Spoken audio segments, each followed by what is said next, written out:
बघा, नक्कीच एनडीएचे उमेदवार CP राधाकृष्णन जे महाराष्ट्राचे राज्यपाल आहेत ते उपराष्ट्रपती पदाच्या निवडणुकीमध्ये विजयी झाले।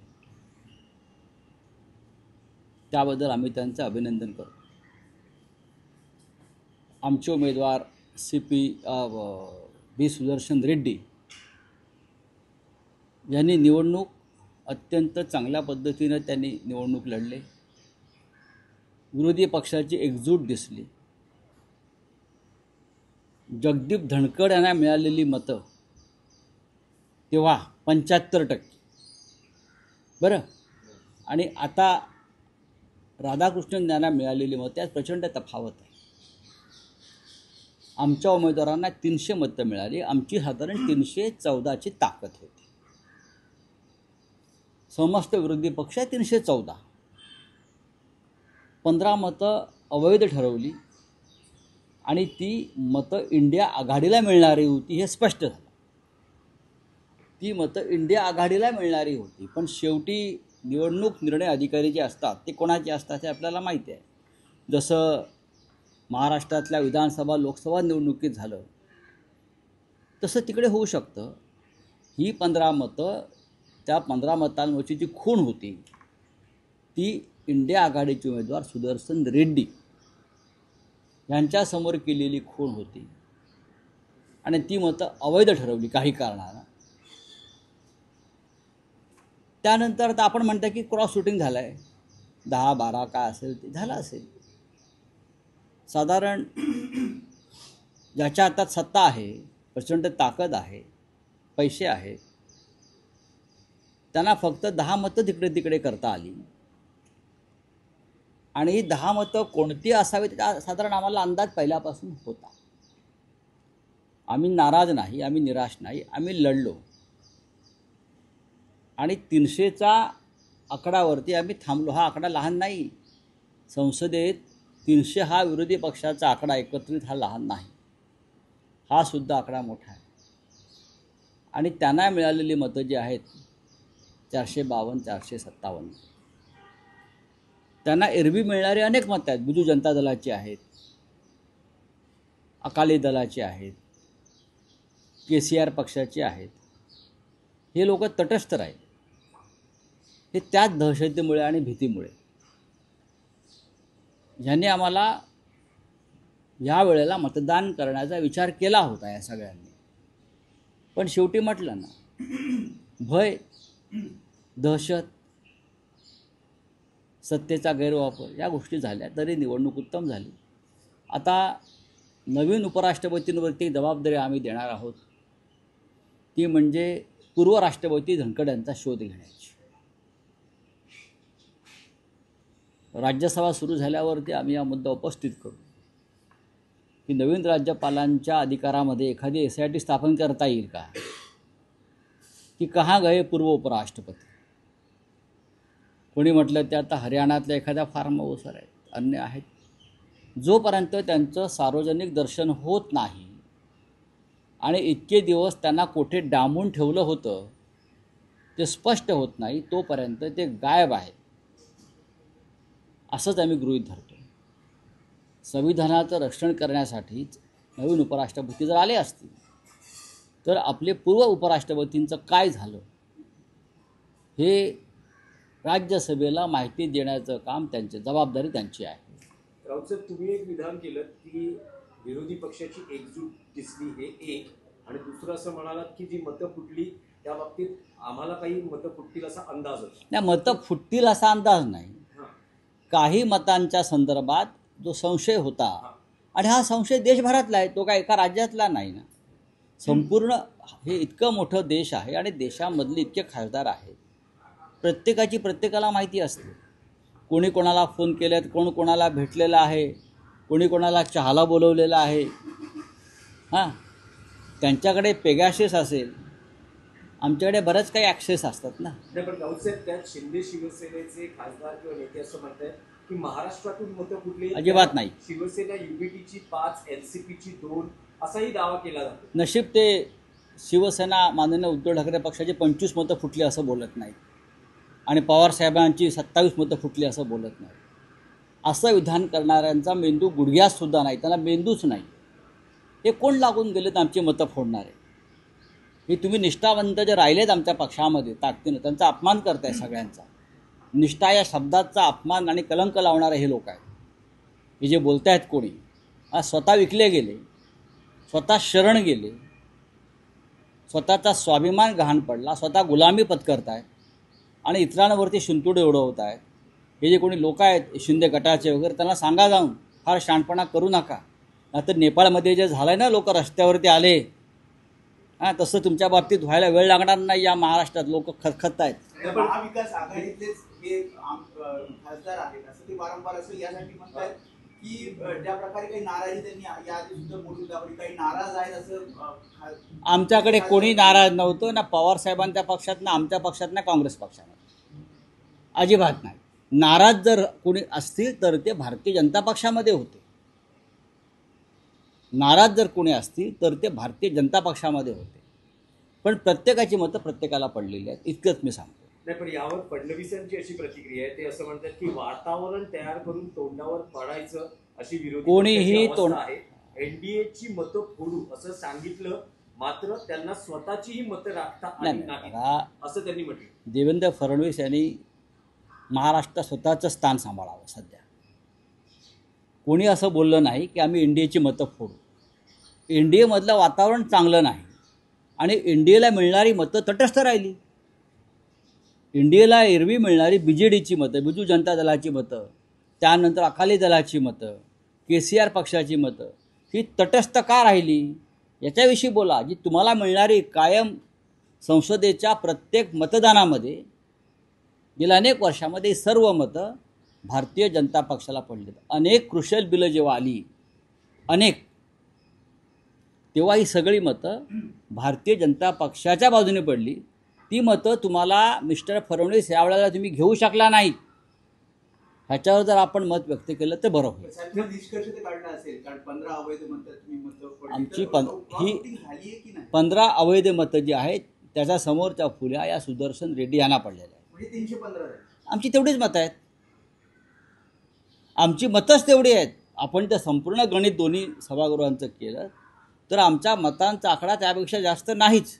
आम्ही एकसंघ आणि एकजूट राहिलो. नाही, पण राऊत साहेब, तुम्ही जे म्हणतात की संशय होता, मतं फुटली, काही आहेत होता, तर ही जी मतं फुटली आहेत त्या बाबतीत इंडिया अलायन्समध्ये काही मंथन होणार आहे का, किंवा काही क्रॉस वोटिंग आणि मतं फुटणं काही गरज नाही. काहीही गरज नाही. काहीही त्याची गरज नाही. निवडणूक झालेली आहे. आम्ही आमच्या कामाला लागलेलो आहोत.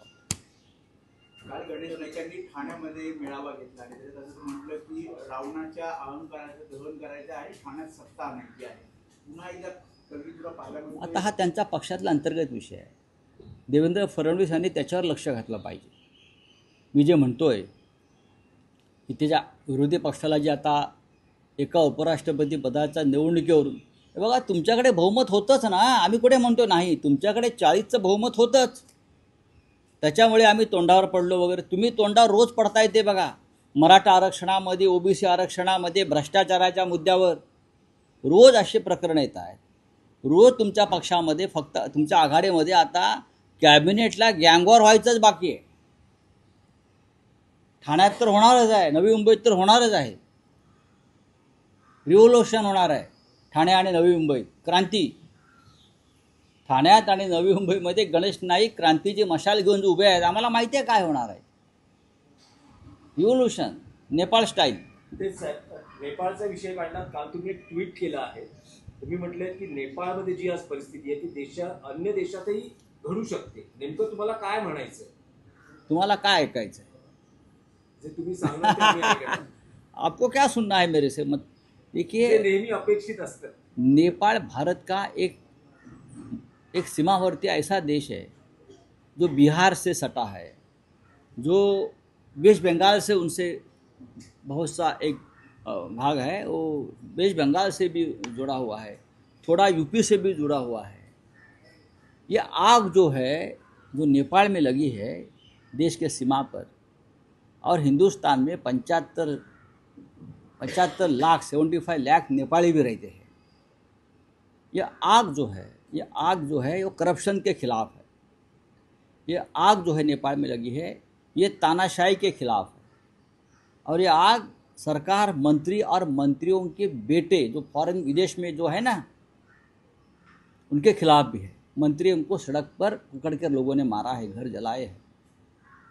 भारत की स्थिति भी ठीक नहीं है। ये ऊपर ऊपर सब दिखा रहे हैं, लोग अंदर अंदर बहुत अस्वस्थ और असंतोषी है। तो सबको सावधान रहना चाहिए। मैं इतना ही कहूँगा, कभी क्या होगा। देखिए, बांग्लादेश में हो गया, नेपाल में हो गया, म्यांमार में हो गया, श्रीलंका में हो गया, पाकिस्तान में तो होता ही रहता है। हमारे जो विदेश, नेपाल कभी हमारा मित्र था। नेपाल भारत को हमारा बड़ा भाई मानता था, भूटान भारत को बड़ा भाई मानता था। लेकिन जब नेपाल और भूटान पर संकट आया तो ये बड़ा भाई उनके साथ खड़ा नहीं रहा। ये हमारे विदेश नीति का फेल्योर है, समझा। इसके लिए मैं कहता हूँ, यहाँ का भी युवा जो है आज आपको शांत दिख रहा है, वो बेरोजगार है, उसकी बहुत समस्या है। ये मोदी प्रधानमंत्री जी हमारे 80 करोड़ लोगों को मुफ्त राशन देता है। उसका मतलब क्या है? ये लोग गरीब आज भी है, 10 किलो राशन पर जी रहे हैं। नेपाल की हालत भी ऐसे ही है, ऐसी थी। और आप लोग भारत में भी यहाँ से पूरा पैसा विदेश में जा रहा है। हाँ, किसका बेटा दुबई में बैठा है, किसका बेटा सिंगापुर में बैठा है, किसका बेटा और कहाँ बैठा है। हाँ, कोई क्रिकेट का चेयरमैन बन गया, क्या है। उसके खिलाफ असंतोष नेपाल में भरता है। और ये चिंगारी भारत में अगर आती है तो भारत बड़ा देश है, लोकतंत्र है। लेकिन भारत आज तक जो बचा है वो सिर्फ यहाँ महात्मा गांधी का जन्म हुआ था और गांधी को आज भी ये देश मानता है, इसलिए ये लोग बचे हुए हैं। आप गांधी को कितने भी गाली दीजिए मोदी जी, लेकिन आप जो बचे हैं ना, आपकी सरकार, वो सिर्फ गांधी विचार की वजह से बची है। डोनाल्ड ट्रम्प और प्रधानमंत्री का कन्वर्सेशन एक बार फिर देखिए, क्रॉस वोटिंग की बात कौन कर रहा है? ये देखिए कुछ लोग कर रहे हैं। हमारे जितने वोट थे वो आंकड़ा हमारे पास आया है। हमको 300 वोट मिले हैं, 300। और 15 वोट इनवैलिड जो हुए हैं, 15 इनवैलिड वोट इंडिया ग्रुप के। वो 15 वोट में सुदर्शन रेड्डी जी के सामने ही आंकड़ा लिखा है एक। फिर भी कुछ कारणों से उस मतों को अवैध ठहराया गया। तो हमारा 315 का आंकड़ा तो होता है। तो कहाँ हमारे वोट टूट गए, फूट गए? बात ऐसी है भाई, बीजेडी ने आपको वोट नहीं दिया, हर बार आपके साथ पार्लियामेंट में खड़े रहती थी। आपको अकाली दल ने वोट नहीं दिया, आपको केसीआर की पार्टी ने वोट नहीं दिया। क्यों नहीं दिया आपको? ये तो आपके साथ हमेशा पार्लियामेंट में खड़े रहते थे, हर बिल पर, हर चर्चा पर, हर मतदान पर। लेकिन इस बार ये लोग तटस्थ रहे, ये भी एक बड़ी बात है। डोनाल्ड ट्रम्प और प्रधानमंत्री के कन्वर्सेशन सामने आया है। प्रधानमंत्री और डोनाल्ड ट्रम्प का कन्वर्सेशन एक बार फिर ट्विटर के जरिए सामने आया है। प्रधानमंत्री ने कहा है कि डोनाल्ड ट्रम्प हमारे पुराने मित्र हैं, हमारे जो साथी है, वो जो नेगोशिएशन है उस पर काम कर रहे हैं और हम भारत के लोगों के और भारत के उज्जवल भविष्य के लिए। ऐसा मोदी जी बोल रहे हैं। तो चीन का क्या करोगे अभी? आप तो चीन का गोदी में जाकर बैठे। चीन या अमेरिका या ट्रम्प, सबसे पहली बात है, आप ट्रम्प के साथ कुछ भी डील करो, सबसे पहले आपको ये खुलासा एक्सप्लेनेशन देना पड़ेगा कि क्या भारत और पाकिस्तान का युद्ध ट्रम्प ने बंद किया, ट्रम्प ने रुकवाया, जो ट्रम्प बार बार बोल रहा है, उस बारे में बोलो। बाद में हम डील का देखेंगे। चलिए, दोन महत्वाचे विषय आहेत राज्यातल्या राजकारणाचे। पहिला विषय हा आहे की जो मराठा आरक्षणासंदर्भात राज्य सरकारने GR काढला, भुजबळ अजूनही ओबीसी आरक्षण किंवा ओबीसी या विषयावर ठाम आहेत। त्यांचं म्हणणं आहे की जो GR काढला आहे तो रद्द करा किंवा त्यात सुधारणा करा। आणि जरांगेंनी त्याला तितकंच आक्रमक उत्तर दिलेलं आहे। आता उपराष्ट्रपती पदाची निवडणूक संपलेली आहे। फडणवीसांनी काल पेढे खाल्ले, पेढे वाटले। आता ओबीसीना पेढे वाटावेत, त्यांनी वाटावेत ना। आणि छगन भुजबळ हे ओबीसींचे नक्कीच नेते आहेत। मंडलच्या प्रश्नावर त्यांनी शिवसेनेचा राजीनामा दिला होता। मग इथे काय मंत्रिमंडळात बसलेत अजून खुर्चीवर? मी माझ्या समाजासाठी बसलोय असे आमचे भुजबळ साहेब म्हणतात। आणि त्यांनी त्यांच्या समाजासाठीच त्यावेळेला शिवसेनेचा राजीनामा दिला होता। हिंदुहृदय सम्राट शिवसेना प्रमुख असताना. मग आता तुम्ही खुर्चीला चिटकून का बसलेला आहात? हा एक महाराष्ट्रासमोर पडलेला प्रश्न. रावसाहेब, आणखी एक विषय होता. अजित पवारांनी महिला IPS अधिकाऱ्याला केलेल्या दमदाटी प्रकरणात मुख्यमंत्री देवेंद्र फडणवीस हे नाराज आहेत. काही करू त्यांची नाराजी व्यक्तही हे केलेली बघा, आहे. हे काहीही त्यांनी करू शकत नाहीत. चौकशी अहवाल मागितला आहे. देवेंद्र फडणवीस अजित पवार यांनी सगळ्या कार्यक्रमांना आज दांडी बांधले तेव्हा ते तब्येत देवेंद्र फडणवीस काही करू शकत नाही. SIT नेमतील आणि हवा तसा अहवाल घेतात. देवेंद्र फडणवीस हे काही करू शकतात. देवेंद्र फडणवीस आणि नेपाळचे मंत्री यांच्या कामाची पद्धत सारखी आहे. कळलं? काय केलं त्यांनी आतापर्यंत? इतक्या भ्रष्टाचाराचे आरोप मंत्र्यांवर झाले. 5,000 कोटीचा भूखंड गिळला असेल, 3,000 कोटीचा MMRDचा कॉन्ट्रॅक्टाचा विषय सर्वोच्च न्यायालयाने समोर आणला. रोज भ्रष्टाचाराची प्रकरणं येत आहेत. देवेंद्र फडणवीस यांनी काय केलं एवढंच मला सांगा. काय सांगतात ते आम्हाला? हां, कुठली प्रवचनं देतात? कायदा सुव्यवस्था? हां, काही नाही. हातात सत्ता आहात म्हणून तुम्ही नेते आहात. हातात सत्ता नसेल त्या दिवशी तुम्ही नेते नसाल या राज्याचे. सत्तेनं तुम्हाला नेता बनवला आहे. तुम्ही लोकनेते नाही आहात. धन्यवाद.